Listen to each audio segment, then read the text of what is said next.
crazy.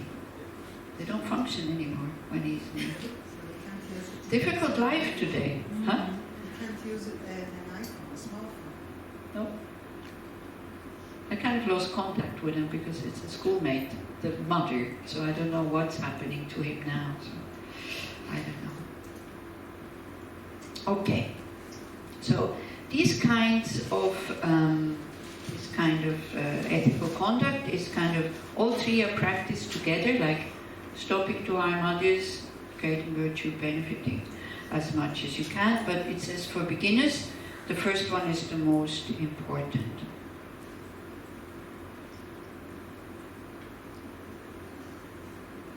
So when it goes to benefiting others, then so you need to change your attitude.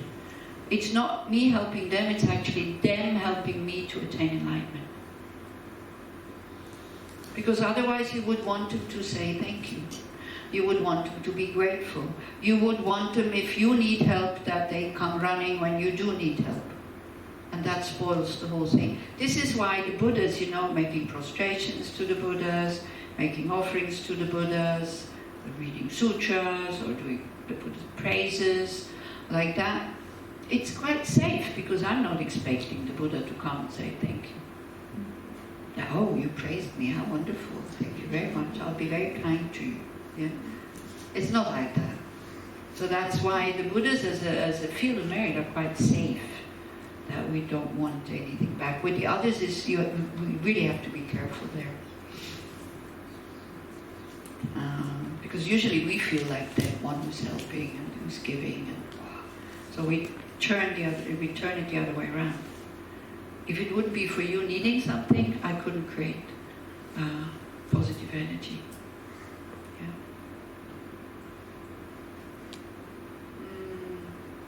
So ethical discipline is like the earth. It's the essential ground for all good qualities. Can we agree to that? If we want to save the world, this is where we have to start. Yeah.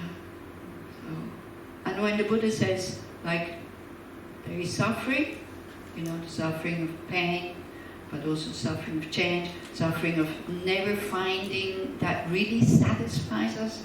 There's always this kind of feeling, something is missing. And especially when you start practicing, you notice that feeling. Before, no, because you run from one pleasure to the other if you have enough money. But we do feel that, and quite often it's like, I put so much effort into that, now again it's like, I need to find something else. Have you ever noticed that feeling? Yeah. So this is that the Buddha is talking about that suffering. So there also I read a quote somewhere where it says, what things more sad can they be than wanting things, getting them, consuming and experiencing them, and still be unsatisfied. So when we see, again, we don't have to criticize, we don't have to get depressed, but when we see how much effort is putting into people happy with outside things, not understanding that's not it. There's no end to it. Yeah? Phones get better, the cars get better, the apartments get better, but also more expensive. The food gets healthier, better, more refined, whatever, more recipes, more this, more that. So much effort, so many thoughts, so much intelligence, so much money. For something that doesn't give us what we really want, contentment. So there also, Antonio is saying it, is explaining it in a very, very beautiful way, very simple way. Like trying to find lasting satisfaction in outside objects is like eating when you are thirsty. So you're doing something. Yeah, you're trying to find happiness somewhere. So there's this need for something. So you go and eat, but you're thirsty. You want contentment. You don't want short-term pleasures. See, if our mind would be happy would say, yeah, okay, sometimes pleasant, sometimes not, sometimes suffering, then it would be okay. We would be happy because if we would understand the nature of our existence, we would say, yeah, it's impossible to always be satisfied. Then we would have a very happy life and we wouldn't have to make all these changes outside. But because we have this urge in here to be lastingly happy because that's our nature, and that our nature keeps poking us again and again and again and again and again, hey, you can have a better existence. But then we look outside, or we blame something outside, that I'm not happy because of climate change, because of, people drinking cow milk, or because of people not drinking cow milk, or, all these kinds of things. And those are factors, yes, but they're just conditions, they're not the cause. The cause is inside. Because we mistake what we see as reality. It is just a dependent arising. It is projected by our mind. So think about that. When you reach into the fridge, or when you buy whatever you don't need, before you buy it, before you take it, what am I really looking for? And then you pause. What am I really looking for? I wish I would do that because I don't do it either. But it's nice that I'm able to tell you what one should do. So what am I really looking for? And then the question, is this thing going to give me what I want? When my mom died, I did practices for her. So that for her good rebirth. So I did nunes, and I was in Europe because of course she died, so I went to Europe, and I was doing them there. So that was like 2000, so almost 20 years ago. So at that time, Dharamsala didn't have pizzas. 20 years ago, and I really, not so much anymore now, I don't care. But then it was like still a big attachment to pizza. So I was sitting in these nunes, and doing the Chandresic Mat. Nunes is when you fast also. It's like Yom Kippur. For 24 hours you don't drink, you don't eat, and you don't talk in the nune, and you make lots of prostrations. Yeah. And then you continue. Next day you drink and you have one meal. Next day again you have nothing. Next day again you have like this. It's hard. Yeah, so it's pretty difficult. So it's not just once. And also the Jewish fast is much easier because you eat, then you go to sleep. So half of the time is already finished. Yeah. So whereas there you start in the morning. So you have the day where you start to get thirsty and thirsty and thirsty, and then you have the night when you are thirsty and you can't sleep, and that night is really long. Yeah. So anyway, so I was sitting but in session doing Om Mani Padme, Om Mani Padme, Om Mani Padme, Om Mani Padme, should have visualized Chandresic, or me as Chandresic, sending out light. And I was going, what kind of pizza shall I eat? And I was going through, the whole menu there. And then all of a sudden a thought came, probably from Chandresic. How many pizzas have you already eaten? And has it made you a better person? I know. Om Mani Padme, sending out light may be better. Yeah? So, but when it appears like that, it appeared like I could feel the satisfaction just through the appearance. This is how strong the mind is when there's strong attachment. And then of course you believe it because you already feel the attachment. You believe it, you go and eat it, and you don't stop long enough to see that it's not true. You run to the next pizza, or it needs to be something different, by the way. Have you ever noticed? And I noticed it when I was sitting with somebody who was eating calamaris in California, and it's a huge plate.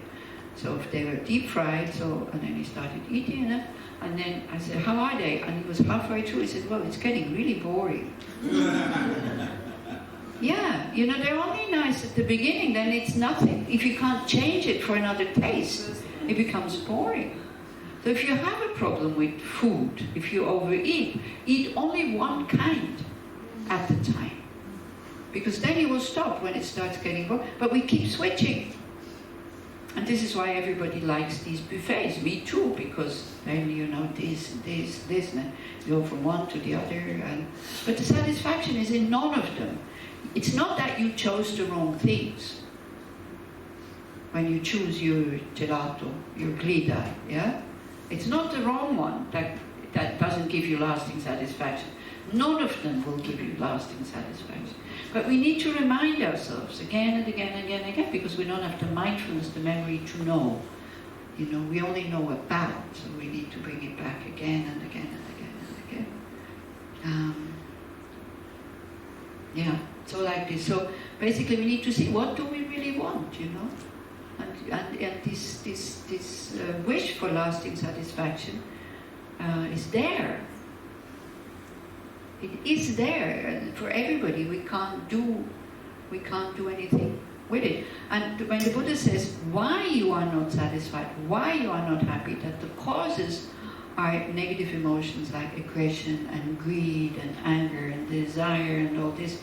I mean, who can deny that the mess we have in this world is because of that? Who can say that's not true? It's totally true. I mean, and it's not far away. It's easy to understand. If people wouldn't be so self-concerned and only thinking about their happiness and getting far too many things, far more than what they need, we would all be happily sharing. But it's the fear. Oh, the fear of I miss out. Yeah. And then you really miss out. Without fear, you totally miss out. Because then you start hoarding. And then you get more and more and more, and your apartment gets fuller and fuller and fuller. And then it gets such a burden that you're blocked and you can't do anything. Not so long ago in Switzerland, we cleaned up the apartment of a hoarder. She has cancer, full of fear, full of panic. If somebody sees my apartment. Not just, relaxedly going into therapy. Now I need to go into therapy if somebody sees my apartment. So I didn't know, it's the doctor who told me, because I know the doctor. Actually, the doctor is not allowed to tell me that. The doctor is Buddhist. I know her. She said, do you know this person? I said, yes. So she said, look, there's this big problem. She's panicking, she's freaking out. So I said, okay, I'll call her. So I didn't ask about the apartment and all this. It's just, how are you? And this and that. If you ever need help, let us know. The group, she used to come to the group, but many years ago it didn't come anymore. So she said, yeah. She said, there's this person, her name's Marianne. If I could maybe call her, do you think she would be able to help me? I said, yeah, okay, I'll call her, ask. So Marianne said, yes, of course. So then she called her, and she said, my apartment is big, could you maybe try to do something about it? But don't take anybody who knows me. So Marianne went. She could open the door that much. And the rest was full, and everything broken. I don't know what these people do to break everything. Dirty, broken, yeah. So I said to Marianne, look, I won't tell her that I helped you, but I come. We lie, okay? We will lie. You will tell her some friends help, but they don't know you. But it took us, And we're not allowed to take anything out, by the way, because she knows exactly what is where. So all we did is putting into plastic bags, these garbage bags, and put it on the balcony so that we can at least clean the apartment, and then the owner can come in and repair the things that need to be repaired. Maybe he throws her out, maybe not, but it looks like she's dying anyway. But then she can die with the thought, my apartment is okay. And people who have to clean up, all they have to do is take the bags and throw them out.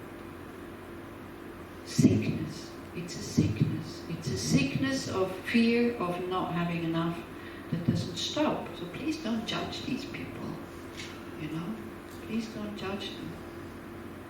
And check whether you're going in that direction also. Yeah. It's very sad. Just the money that went to buy all this. Her cupboards chock-a-block full with unopened like jars and jam and spaghettis and whatever. Chock-a-block full. It's very sad. Okay. So if we want to benefit others, we have to stop harming them, then create some positive energy, and then benefiting as much as you can. Yeah, in such a case, you know, you have time, you offer it, and you can your neighbor also. If you do have time, and maybe you're depressed and you feel bored or whatever, your children don't have savta, you don't have grandchildren, you're not a savta, you're not a saba, or you know. Or you don't even have children, like me, and then you have a lot of free time. So offer it to your neighbors. Don't wait until they come to ask. You can offer it, say, if you ever need something, just, you know, I have lots of time, just give me a ring, or just ring the bell, so that they dare to come. And then you're not disturbed when they come, because you offered it. But when you offer it, make sure that you mean it.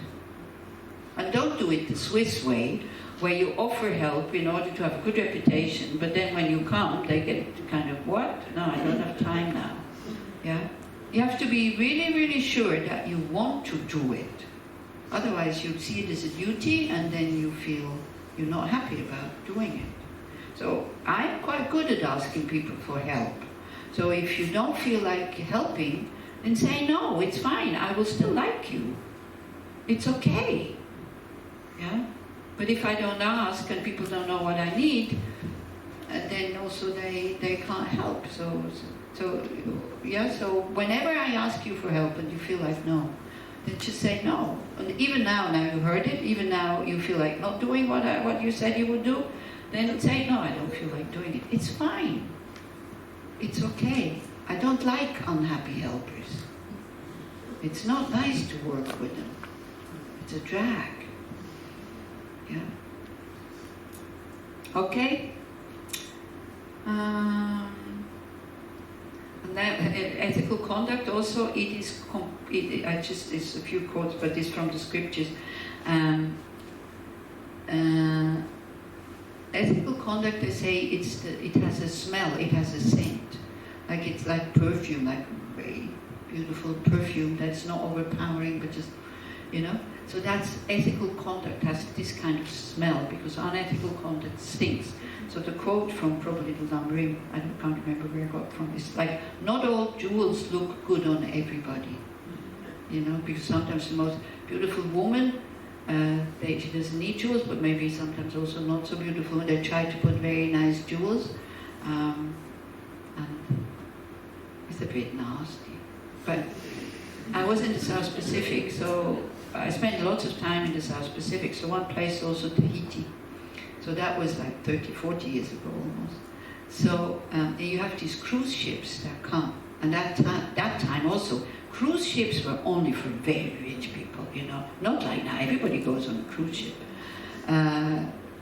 So you can see how well off our society is. Almost everybody can go on a cruise ship.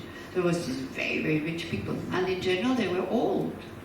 So it was usually these old Americans, you know, these like 80-year-old ladies with very thin necks, with big, big gold chains kind of hanging and almost a bit heavy. So I thought, like, what are they doing? I mean, it's like, it's not beautifying. I mean, it doesn't fit. To such a skinny neck with just like lots of wrinkles, you know, that big gold chain, it does not fit. But they were very happy, and then they wore black pearls, of course, in Tahiti, you know. So, not all jewels look good on everybody. Maybe you have seen it. I have seen it. Yeah? So I tell you this thing. And but the sweet smell of morality spreads of his own accord.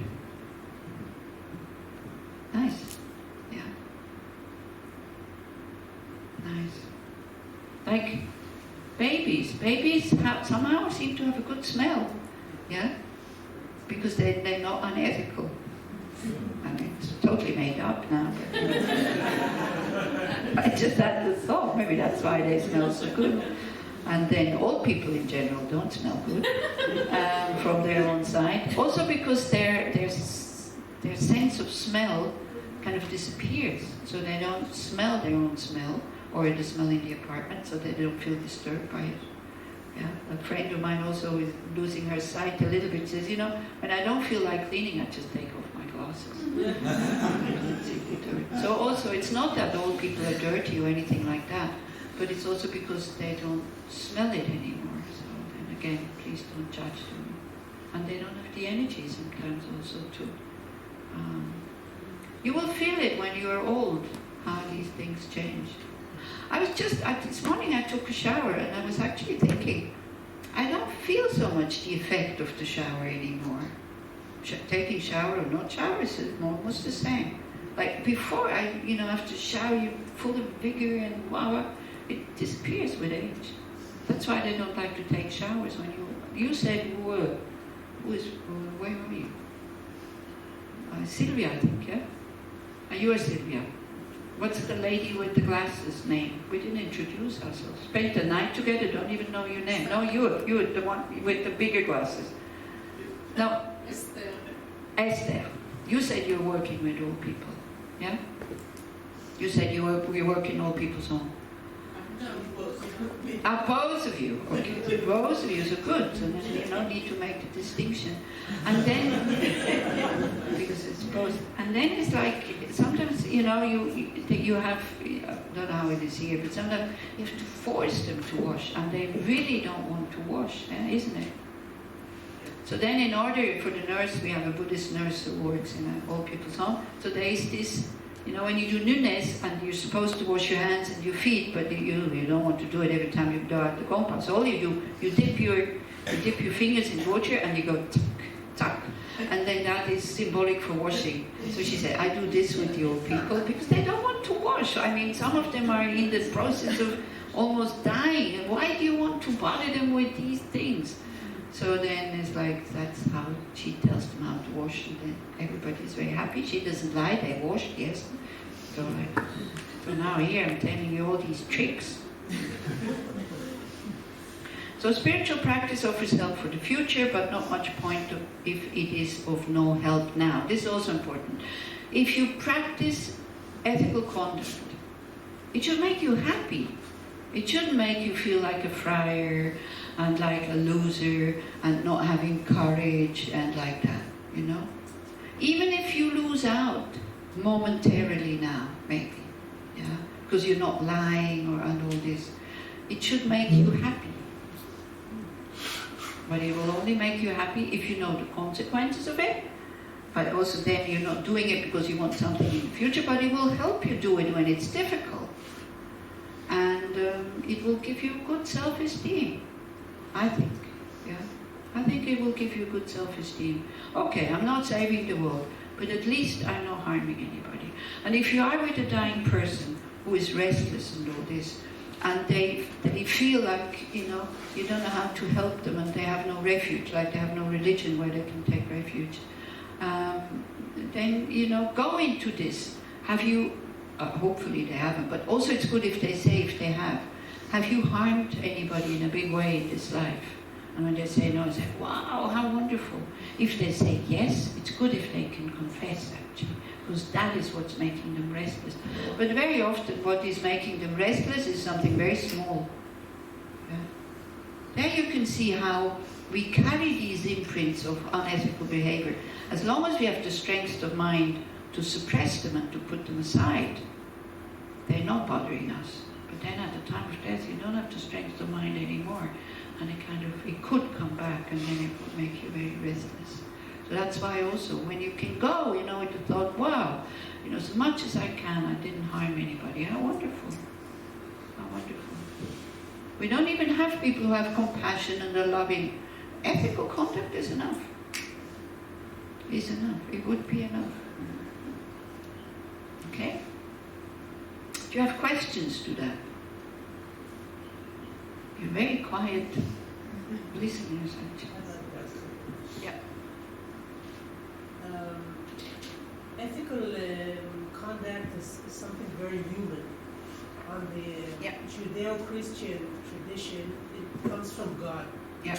God tells you you have Yeah. to be nice and Yeah. so on. And also for future life.